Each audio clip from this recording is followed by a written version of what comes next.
I want to circle back for a second. So you guys met us, we kind of talked through that. What was the moment after contracts were signed, everything was here, that's been like the most exciting part for you guys, apart from moving day, because that wins every time? But go ahead. No, you go. The most exciting part, well, it was exciting and scary at the same time. And we poured concrete, and then we went on vacation. And during the vacation, there's a hurricane that brewed. And Debbie, we were in Michigan watching this thing, and Scott and I are texting back and forth, and he's like, "We're gonna go ahead and start framing." I'm like, "We're gonna start framing? Just wait a week." And so it was so exciting to come home, but at the same time, that storm hit like that Sunday, and I met Scott out here Monday morning, and everything was roughed in, they're framed in, and the windows are all exposed, and so there's a bunch of water. I'm in there frantically sweeping it out. I'm like, "Scott, this is terrible. There's all this water." He's a huge smile. He's like, "Everything's gonna be fine. I got so and so coming. Everything will be it'll be good." And I was panicked that we had all this water in, and so it was exciting to come home to this box. This has just been the woods, and we hadn't really tangibly been able to see anything. So it was fun to kind of watch that happen, but it was also terrible at the same time. I really was out here sweeping water, like out of the house. all right. But anyway, so that was kind of, I think from my point of view, the most exciting to watch that instant transformation of, we've been here for a year and a half and hadn't had anything really tangible happen. And so to see that rapid, growth was cool. I think walking back every evening when we get home, we come and take a look at the house and see what's been done. And that the girls walk back with us, and we all just, walk through, and we're so excited to see every day what's been done. Yeah, it's fun to see it unfold. They've been in there like picking bedrooms, right? Oh, yeah. Bedrooms. Yeah. What's been the most challenging thing, like, for the whole process? And I know we talked a little bit about like making the initial decision, but beyond that, like what's something that, like, if someone was listening to this, is thinking about building, that wasn't on your radar, but you experienced it and it was challenging for you guys? I think it's challenging to sit. It's basically like, I think it's like a triage session of cake making is what the build process is, because you have all these different ingredients, and each one has its own chef, and everyone's in the kitchen at the same time, and you're making a mess, and your feelings are going to get hurt probably. You've done something, like my road got torn up and my feelings got hurt, and you got all this controlled chaos going on. And I think what's challenging is just step back and say, it's all good. The cookies at the end of the cake or the cooking session are going to be awesome. Yep. Just step back and let it happen. And there's part of that's been, Scott's awesome to communicate with, and Andrew is a builder trend person. And I'm let me just send you a message real quick. Yep.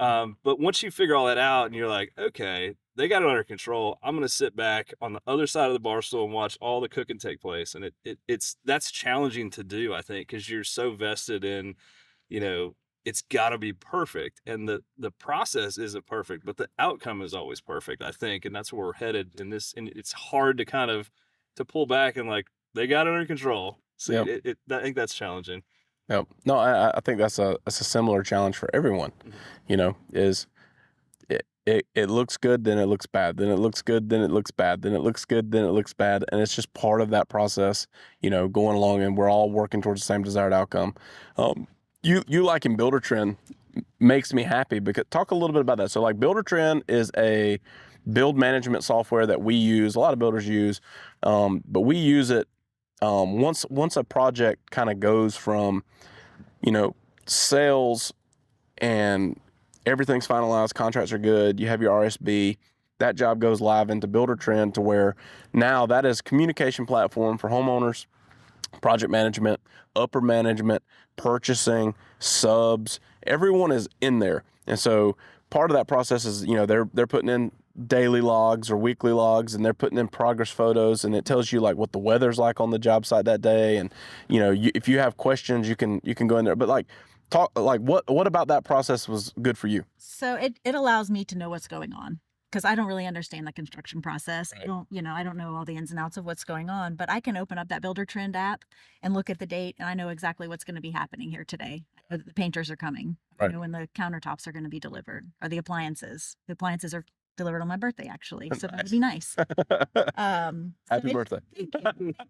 So it's just really nice to know what's going on. And Scott's very good about updating, putting his notes in almost every day, about updates, changes, things like that. So I do look at it every day. Yeah, no, it's good. It's a good tool, and it's just training people to use it. And everyone knows how to text and call, and it is a preferred method, and most of our guys are doing that too.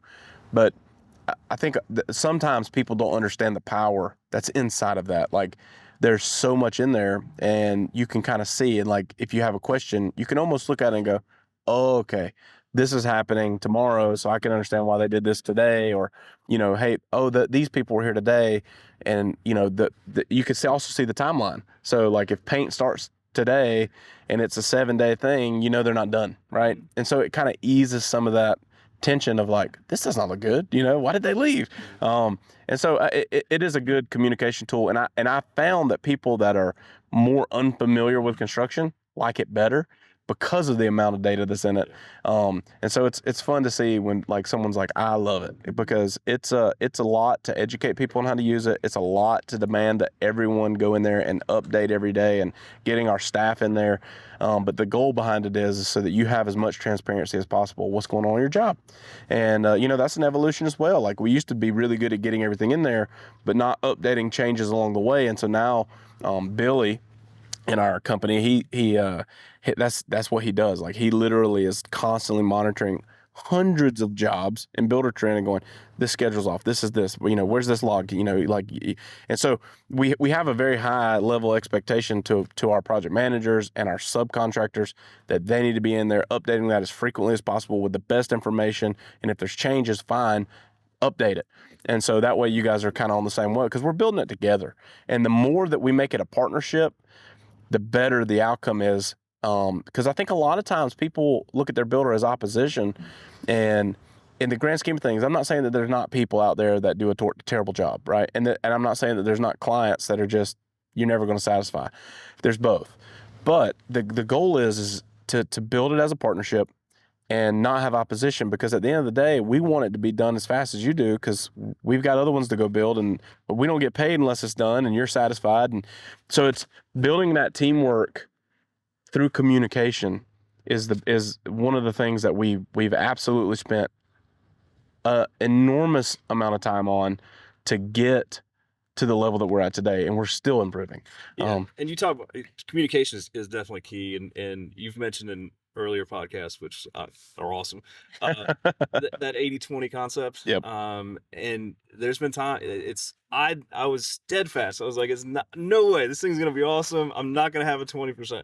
And you'll fall into that, and it's with good communication that you get out of it. So the 20% is like a temporary thing. I mean, Yep. You're in there, and you as a homeowner, you go like, all right, this is it. TJ warned me, I'm here. Sean said it a few times. He's like, I'm doing this in my 20%. Let's go in my 20%. How do I get out of it? It's with good communication. It's like, hey, Scott, we need to kind of modify this a little bit. He's like, yeah, we got it under control. And so without that, either Build a Trend or just even, typical communication, I don't think, people, you could have that stuff fester. And if you don't, as a homeowner, if you sit back on the sidelines like, that got put in wrong, I am furious, and you don't ever say anything, and the build process marches on like making a cake. Like, Yep. You can't go back and add a couple eggs after you're taking it out of the oven. Yep. It's just not that easy. And so, to be upfront and like, hey, how's this going to shake out? And I think it's been great with Scott, and you've talked to other podcasts about like that love language, and it's a relationship. Yep. There was one time early on, I think it was like a Friday afternoon. I sent him a message, and it was late, and I didn't hear back from him until Monday morning. And I was like, I got it. The weekend's your time. Right. If I got anything I need to talk to you about, I'm going to do it in the morning. Right. And so figuring that out and being respectful of that time, your time as well as our time was key, I think, for us. Thanks, guys, for tuning in to the Barndo Show podcast. If you're watching on YouTube or wherever you're listening to this content, hit subscribe so you don't miss an episode. And then be sure to check us out on all of our social media platforms at the Barndo Co. Super simple to find us. And then when you're ready to dive in a little more, maybe look around some of our available floor plan options or take a look at the gallery of our work, or maybe you're ready to connect with our team and explore what it looks like to build your dream barndominium, you can visit us online at thebarndoco.com.